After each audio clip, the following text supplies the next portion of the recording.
ඔයා මිලදී ගත්ත වාහනේ ලියාපදිංචි හිමිකම ඔයාට එක් දිනකින් පවරගන්න ඕන නම් මෙන්න මේ ලියකියවිලි ටික මතක ඇතුව අරගෙන යන්න.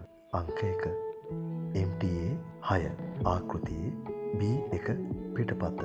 අංක 2 MTA 8 ආකෘතියේ C පිටපත. අංක 3 වාහනයේ ලියාපදිංචි සහතිකය. අංක 4 පැවරුම් දිනට වළංගු ආදායම් බලපත්‍රය සහ එහි ඡායා පිටපතක්. අංක 5 පැවරුම්කරුගේ ජාතික ඇඳුම්පත හෝ වළංගු රියදුරු බලපත්‍රය හෝ වළංගු විදේශ ගමන් බලපත්‍රයේ ඡායා පිටපතක්.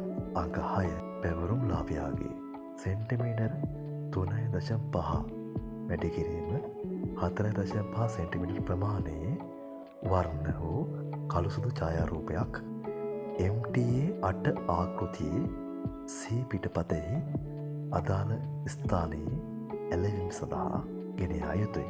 අංක 7 පැවරුම්කරු හෝ නව අයිතිකරු සීමා සහිත සමාගමක් නම් ඒ කළමනාකරන අධ්‍යක්ෂ විසින් පැවරුම් ආකෘති පත්‍රවල සමාගමේ තෙරපුම් මුද්‍රාව සහිතව අත්සන් තැබිය යුතුයි. කළමනාකරන අධ්‍යක්ෂ නොමැති විටදී අධ්‍යක්ෂ මණ්ඩලයේ වෙනත් සමාජිකයන් දෙදෙනෙකුට පැවරුම් ආකෘති පත්‍රවල අත්සන් තබන්න පුළුවන්. පැවරුම්කරු සීමා සහිත සමාගමක් හෝ පොදු සමාගමක් නම් අධ්‍යක්ෂ මණ්ඩලයේ සමාජිකයන් දෙදෙනෙකු නම තනතුර සහිත අත්සන් කළ පැවරුම සනාථ කිරීමේ ලිපියද අවශ්‍ය වෙනවා. අංක 8 සමාගමක් සතු රථයක් පැවරීමේදී සමාගමේ අධ්‍යක්ෂ මණ්ඩල නාමලේඛනය සමාගම රෙජිස්ට්‍රාර් දෙපාර්තමේන්තුව යටතේ සමාගමක් බවට ලියාපදිංචි කර ඇති සමාගම් ලියාපදිංචි කිරීමේ සහතිකයේ ඡායා පිටපත පැවරුම් ලේඛන අත්සන් තබන අයවලුන්ගේ සහතික කරන ලද ජාතික ඇඳුම්පත්